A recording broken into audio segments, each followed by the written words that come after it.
I should leave. No, give me an option.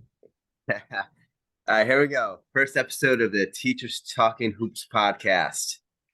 We'll introduce ourselves for when we get our massive audience that Yeah, will eventually uh, tune in. All right. So so yeah, you, I'm you I'm can. I'm the host. I'm Dave, Massive Duke fan, big Duke fan. and I guess I'm your co-anchor. I'm Adam. Actually, no Duke for me. Texas A&M for me. Go Yep. Aggies! Big run in the tournament this year.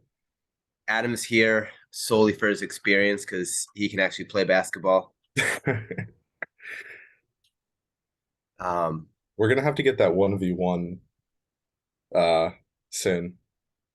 I gotta start practicing. I haven't busted my hoop out this summer. Usually I do. So I I'm in debate as to whether or not I should bring my hoop if I want to leave it out in the street or if I want to bring it out, play, and then bring it to the backyard because I'm still scarred from when it got stolen that one time. So I'm trying to figure out if because I really don't want to bring it back and forth, but if I put water in it, then I can't push it back and forth. So I'm in this dilemma about whether or not I should what I should do with it. And then it has just been so hot, so it's too lazy to push it back and forth. Hmm. You gotta start practicing because end of August, so we have our yearly 1v1. I know, I do. Hey, anytime you want to meet up for I don't even know what they call it, like pop shot or something like that. Anytime you want to meet up at an arcade for Okay, a I'll shootout, do that. I am I I'm down. Listen, you're at I'm the disadvantage. I I have am longer dirty. arms, so I can reach farther into the. I am dirty at arcade basketball. All right, we'll see. We'll see. Like I don't I'm a record setter. I any arcade I go into, I break the high score. See, my trick is since I can palm the balls, I just grab two at one time and just throw them in. I don't need to. I'm so you ever see the video of like the kid that can shoot it Oh, like that's you. fast? That's Okay. me. Yeah. Okay. All right. So that this works out perfectly for our first episode. We're gonna talk transfers. But I had what we'll start each episode with a cold open question because that's what the podcast I listen to does. So cold open question of the week is transfer related. Transfer related. Would you rather have a team, or do you think you're better off having a team like a Tennessee, for instance, right? So someone that kind of accomplished about what Tennessee did, was built the way Tennessee was, and they return everyone, even though they're not. But let's say they return everybody, right? So a team built like Tennessee, or would you rather reload in the transfer portal? So you're not going like the Kentucky route where you're bringing in these 5-star freshmen, but you're getting like a Hunter Dickinson and you're getting like these top quality transfers to add to your team. So you're better off bringing in the best talent from other teams or keeping a cohesive unit like a Tennessee. I mean, that's a tough one. My thinking would be to go. I mean, Tennessee's added their fair share of transfers, but I mean, when you look at guys who have been there for a while, like Vescovi and Plavcic and Jordan James, like they've all been there since they were freshmen. So I feel like if you keep your core of freshmen, it's much easier to add pieces around. I think we're done in the era of one and done. Like, you recruit 12 freshmen and then you play them all and then, they're all gone the next year. I think a lot of coaches are kind of leaning more towards the transfer portal because I think a lot of people still have a COVID year left. Mm-hmm. I think especially after you have a good year, if you have a good year on an average team or even a really good year on a bad team, somebody else is going to want you. And then there's going to be that kind of thinking on the athlete's part of, well, if I can go make a bigger impact and because what's every college athlete's goal is to make the NCAA tournament. So if you can transfer to a team that makes the NCAA tournament and make an impact, then people are going to go that way. But as a coach, I'd rather have like a Tennessee team where you can add pieces, but I think that we're done in the era that you can recruit 12 freshmen on a team and be able to make it work. Because we've even see Coach Cal, he's done with that. He recruits older guys to transfer in. Um, like that team that lost to St. Peter's with Sheboy and Grady and Xavier Wheeler. Those were all older guys, and then he added the freshmen that he needed to around them. Yeah, I think it's almost like I saw with Duke that Yeah, you almost have to have a year where like you said, I think everyone's going through that yearly struggle. The teams that were doing the one and dones, mm, because now they brought in this new crop of freshmen that weren't quite as good as the freshmen that had been around, and mm. so they had some success. You know, like Kentucky and Duke made the tournament stuff, but they struggled a little bit. But then a lot of those guys are staying now, and so Yeah, now start to kind of they'll get older, they'll get stronger, and you'll start getting that consistent stream now where you're one and done leaves after 2 or 3 years, but now it's okay because when he left, he's getting replaced by a sophomore, not a yeah. freshman. But I mean, we've also seen cases where the transfer portal totally fails. Like Texas Tech this year, when I mean, they got O'Banner last year, but they got Zion Harmon and AMAC to transfer in, and that was kind of supposed to be their dream team. And then AMAC got hurt, and I don't even think they won 7 games in the Big 12. I mean, that's a tough conference, or Big 10, correct me, whichever one it is. But we've seen that didn't work. So it's not like the transfer portal will work every time. I think it's a matter of getting the right guys who are committed to the right cause. And then that's when you can bring them in. Like the transfer portal works for a ton of schools. I mean, it's even worked for Duke too. You know, it's worked for Texas A&M last year. It worked a little bit for Auburn. Tons of schools that you could name off your head. When we talk about the transfer portal, my team that it's really worked for this year is North Carolina. I know you're not going to like to hear that, but I don't know. I just think they might challenge Duke for the top of the crown this year in the ACC. You're really I'm trying to remember what his first name is here. Um oh yeah, you're hanging your North Carolina hopes on Cormac Ryan. Cormac Ryan is a deadly shooter, but he's not the best. He's not the best transfer to come in to North Carolina this year. But Cormac Ryan is really good. I wish I could shoot like Cormac Ryan. Well, I get that. I guess that brings up the question of coaching and how important coaching is. Because if coaching is important, then I don't think those UNC transfers are going to matter. See, that's called bias. That is called bias. I I I think I I think think Hubert Davis got had a team get really hot for 3 weeks, and for the other, however many long college basketball is for the other 40 weeks that he's coached college basketball, he sucked.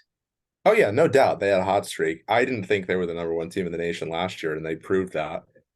I mean, I think at that point we were all about February time rooting for North Carolina to actually miss the tournament. I mean, I think a small portion of people actually wanted them to make it because everybody was more fixated on they're going to be the first team to make it to the championship to not make it to the tournament, and everybody kind of wanted to see that happen. But I think it'll be different this year. I don't think we'll have to worry about that this year. Well, The there were ACC is stories still about kind of like, weak. but there were stories about oh, what's his name there? Caleb Love and RJ Davis, RJ Davis, yeah, that they were like dating the same the, girl. the love triangle. Yeah. That was so funny. I actually want to know if that's real or not.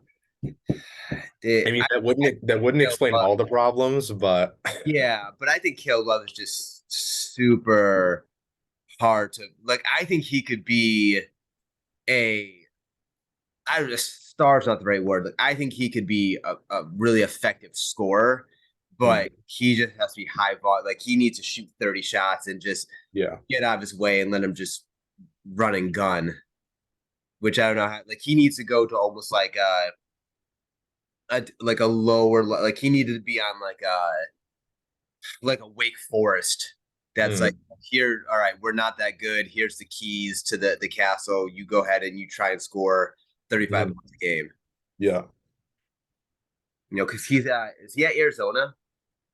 Yeah. He went to Michigan, but then that didn't work out. But So now he'll get to get an opportunity to lose to Duke again this year. all right, sure. Um, but with the transfer, the how does the NIL like because I mean I don't watch college football too much, but I think the NIL is even kind of more of an obvious issue in college football, right? Everyone thinks it's this good thing for the athletes, but Mm, look at your, I mean, I guess your Notre Dame too, but like your Alabama, your Clemson, right? Your yeah. teams that are winning everything, and that's where all the money's going to come from, right? Like like UMass is not going to compete just because all of a sudden NIL exists out there Yeah. because Alabama is going to be able to get more NIL money. So not only are they winning all the time, but now they can pay players more, and so Mm, they're even better. Like and like yeah. so not even that they're getting the original players, but now they're getting all these transfers through NIL, which I guess transfer is probably a bigger deal in um, college basketball than it's Yeah. football.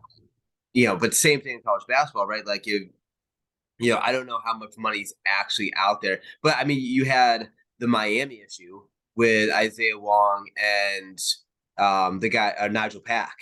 You know, Mm, Nigel Pack got like however much money, you know, hundreds of thousands of dollars from the guy down in Florida, and Isaiah Wong was like, "Well, if you don't give me money, I'm just gonna go someplace else." yeah. I mean, I think NIL's I mean, nowadays it's a big factor. Because let's face it, if you're not a school in a major conference, if you're an athlete, you're not going to get nearly as much NIL and I guess name brand that you would from, say, a conference like the Atlantic 10 versus the Big East. I guess it's about putting your brand out now. Um, I even know some people in Division 3 who have got NILs. I don't know how, but I guess it's possible, boosting your name, your likeness, your image. But There's no I don't. better brand in college sports than the Brotherhood.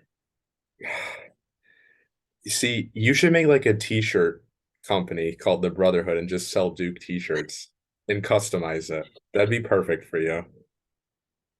But that's so that's kind of where the original question came into play, though, right? With like your St. Peter's and your Florida Gulf Coast from a couple years ago, and all these teams, and whether or not you know they can't compete on the with the NIL money, but Hmm.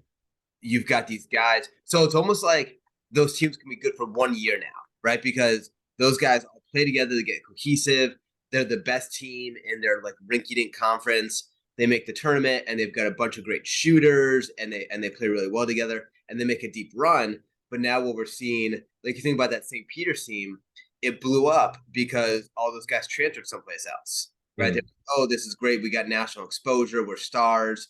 We're gonna go someplace else, but it didn't matter because they when they went to like there was no they were just going to like a little bit better program, but they weren't. It wasn't. And I guess the same thing happens with the coach, so, right? Like when your team makes a deep run, then you get picked up by like an ACC school or Big Ten school, and then Hmm. the kids on your team are like, "Well, I'm going to leave because my coach left." So Yeah. I mean, well, what's it for Penn State with Micah Shrewsbury? That was a good move by Notre Dame to hire him mm, because I think all of his guys basically went to Notre Dame. So that's a good move. NIL too. I mean, Notre Dame's probably, well, actually, maybe it's a lot more than Penn State just because the institution offering more money, but it's even little things like that. Like we may not think, but like the ACC could have, you know, more gusto with its NIL money than the Big East could.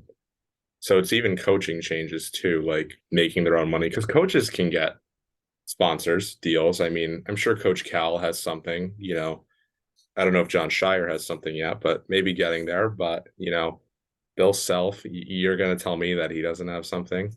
I No. mean, you know, so it's all about that. I mean, I would say I would hope to say that winning in team play should be on the athletes' minds more than making money, but in this day and age, you never know.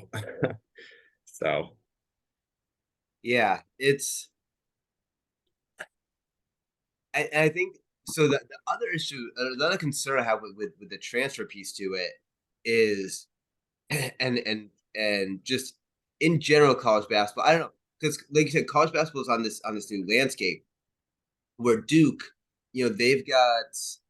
I think they're bringing in Ian Foster.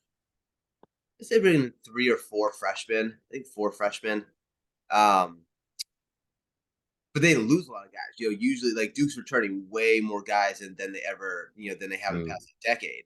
And so, but then they're also recruiting. They just put out an offer to this big center, and they're recruiting Cooper Flag and his brother and the Boozers, and so you recruit all these guys but I, the issue with like the transfer one and done and all this other stuff is you never in college basketball you don't know how long anyone's staying for, yeah. right? And I almost wish that, and I think they were on the verge of doing it, passing the law or whatever you would call it, the rule that you could go straight out of high school or you had to stay for 2 years or Mm, or more. And I wish they had that, so at least you knew you were guaranteed 2 years by somebody, so that way you could kind of recruit at a different wavelength because it's tough. Like you don't want to say, you don't want to look at someone like Cooper Flag and be like, well, we're he's great, but we're not going to offer him.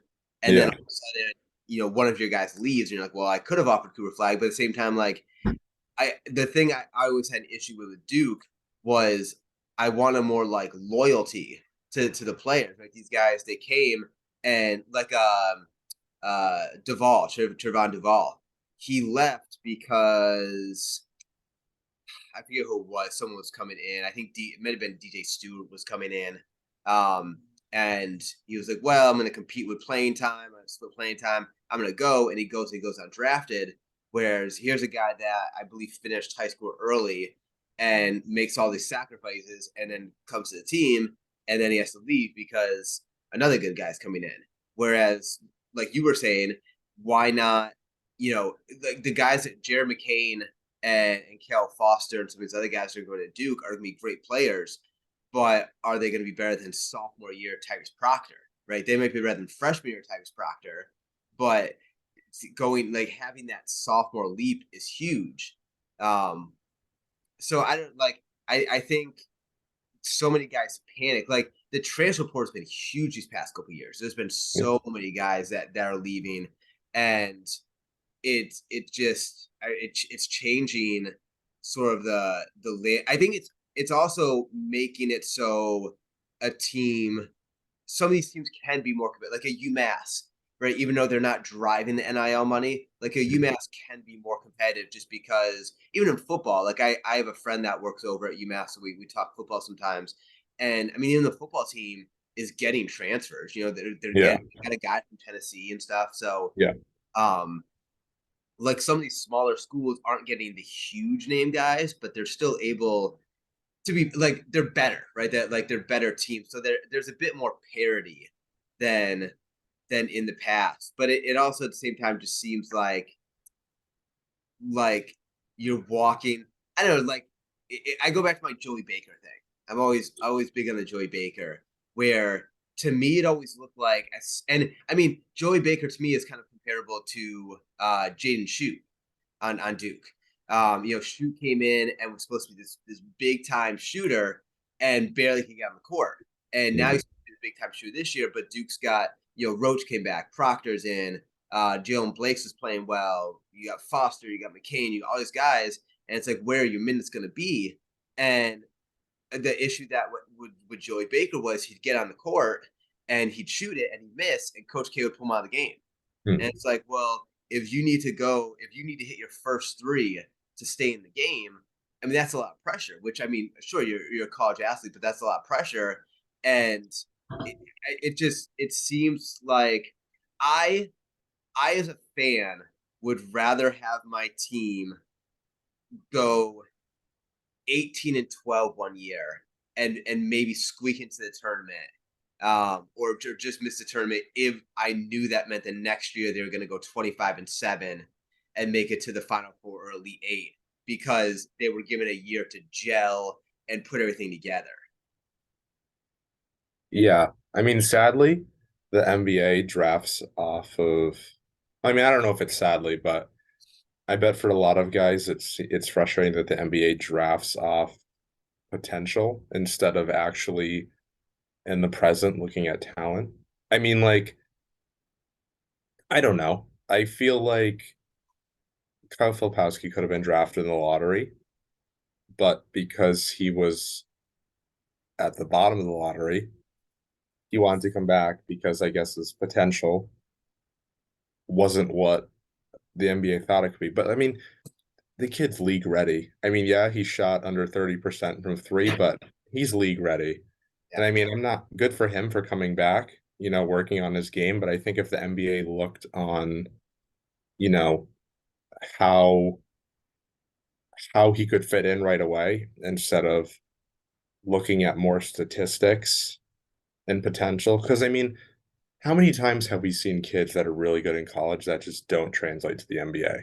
Mm-hmm. Like statistics aren't everything. And I think because there's no guarantee that Kyle Filipowski is going to shoot better than 30% from three this year. Like he could take all the shots he wants this summer and work on his 3-point shooting, but there's no guarantee that he's going to shoot better than 30%.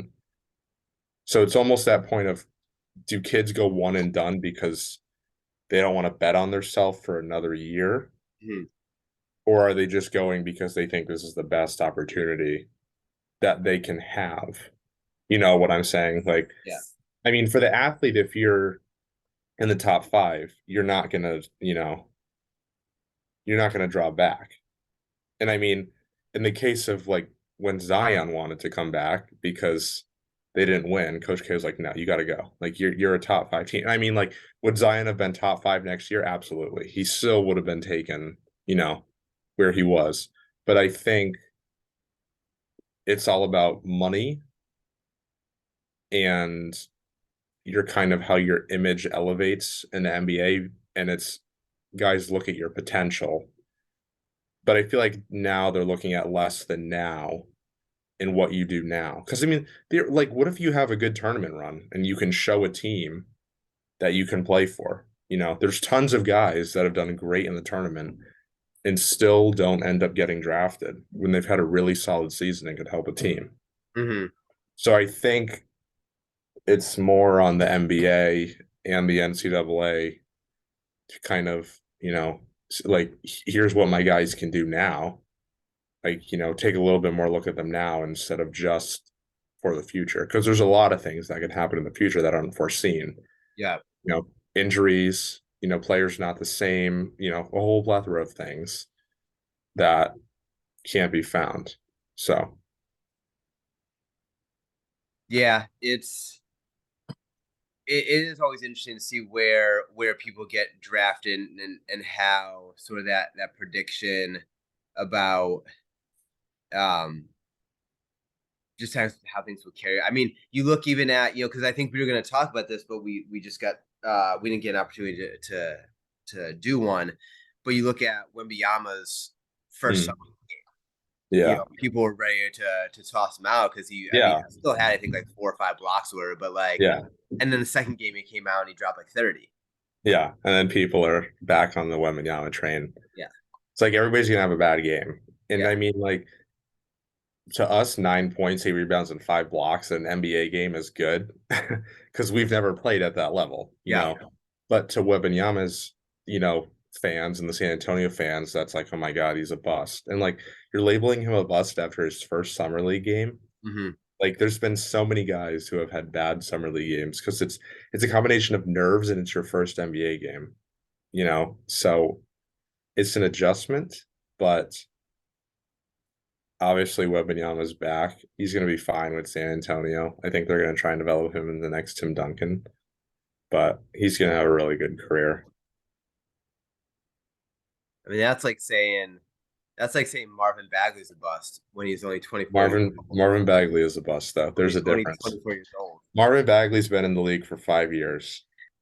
Wembanyama was in the league, I think, at that point for not even 5 weeks. So Marvin Bagley's a bust. Um, Do you want me to tell you what? Here's what I'm going to tell you why I'm higher on North Carolina this year. all right, Right? all right. I'm looking at CBS Sports ranking. Transfer rankings. Yeah, Okay, well, it's pretty obvious that Hunter Dickinson's the number one transfer in the nation. yeah, but like I guess good for Kansas. You know what was weird? Um, who's the guy that was supposed to go to Duke, and I forget where he ended up, but he Kansas. It was coming down to Kansas and some other school.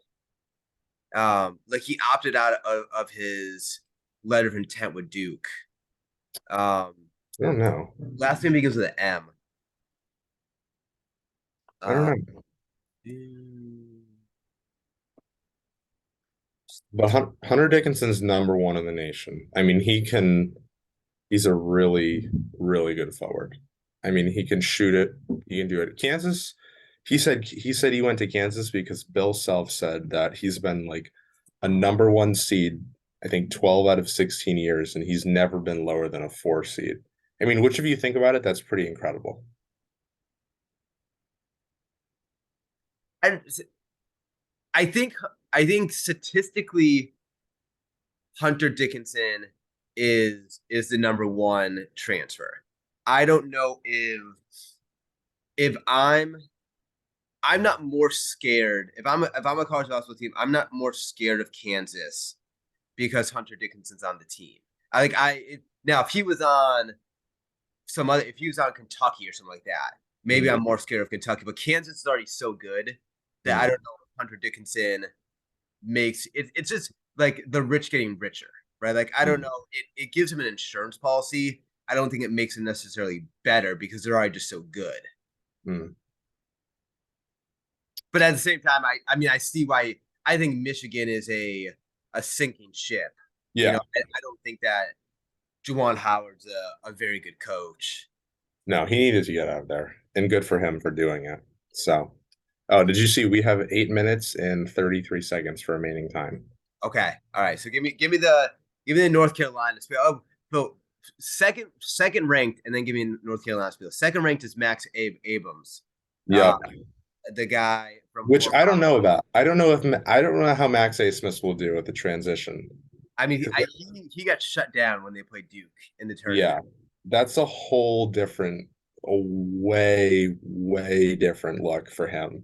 You could tell that he could shoot. So he reminded me of a um uh shoot why can't I remember his last name? Uh Jimmy uh Fredette.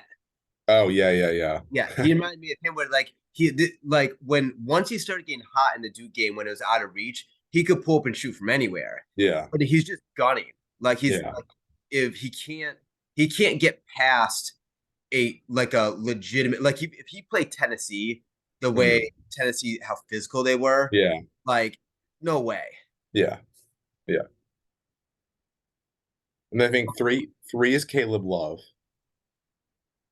which my number actually my number four on the rankings is Harrison Ingram from Stanford going to North Carolina. But actually Harrison Ingram is my number two move of the offseason because I think North Carolina did a really good job filling a need that they desperately needed.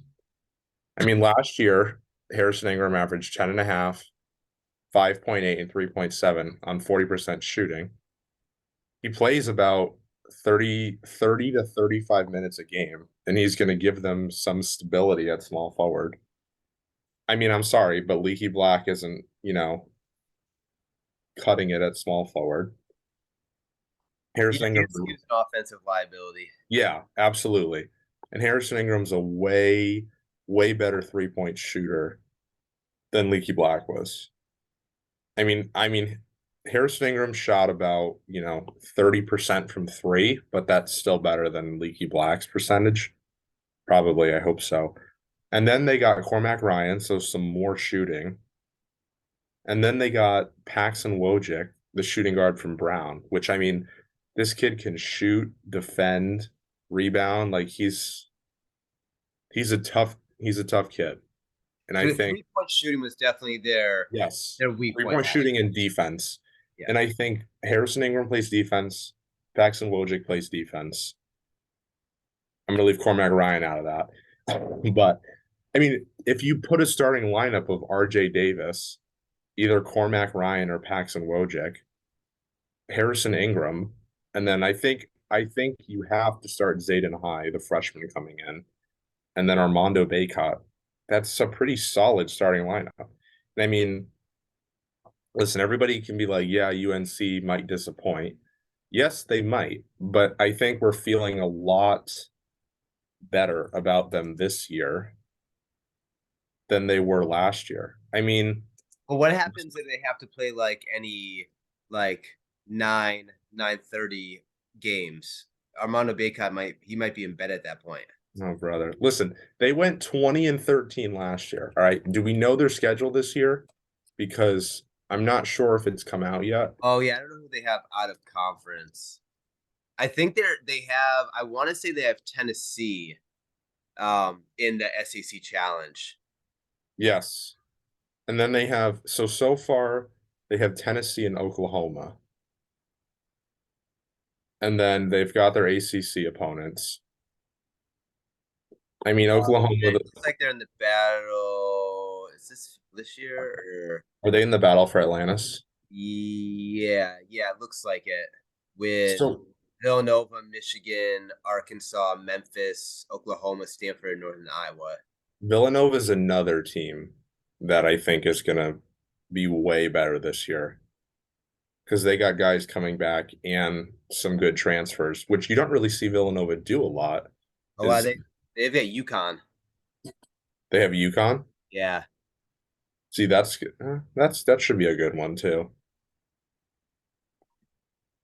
But North Carolina they're going to be better. They're going to be better than 20 games, I think. I I think maybe a 5-game increase, 25-8, I think is reasonable. yeah, and I mean, come on. Last year with an average team, they won 20 games. This team is better, at least on paper. and it looked last year like towards the end of the season like they had sort of figured it out again. Like they were gonna Yeah. get hot like they did the year before. Yeah. I think I think Caleb Love just killed them. Yeah, I think so too. I think they did the right thing getting him out of there. I think that's what they needed to do is let one, because I mean, you start 2 point guards who are both ball dominant. Yeah. That doesn't work. And RJ Davis is better. Yeah, I think so. He's the more sound and fundamental player. And I think that there's something to be said with again like the sticking around piece. Like I was thinking it's funny with when people get into like the Red Sox and Yankees rivalry, right? Mhm. Like oh like Red Sox and they go back and forth. And with how sports works, most of those players they're there for a couple years or whatever, right? Like the guys on Yeah. the Red Sox don't really care about the Yankees rivalry unless they grew up in Boston or they're there for like played the whole time and stuff.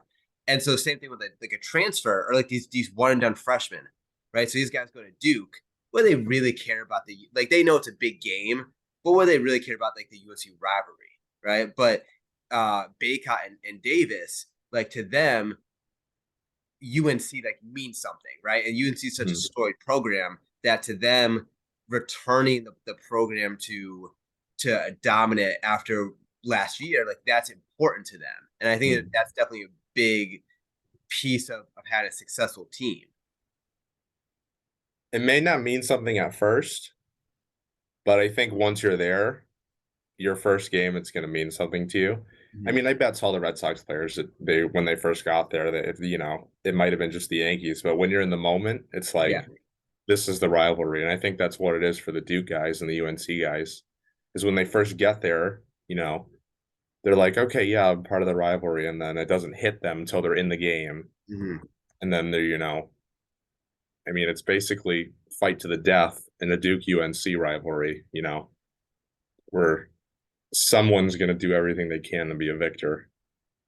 That's the issues that me why they go through. The potential UNC fan. Are we We gonna got get, a are we gonna minute. get shut off here? Yeah, we should sign it off. All Um, right. all right, so all right, that was the first episode, Teachers Talking Hoops. We'll be back with a more regular Yeah. scheduled podcast. We'll sit down, we'll figure out a day or two where we can rotate between either every Monday or we can rotate between like Mondays and Saturdays or something like that. We'll Yeah. figure out a day. Sounds good. All right, sir. All Until right. next time, It was a pleasure. Take care. you as well.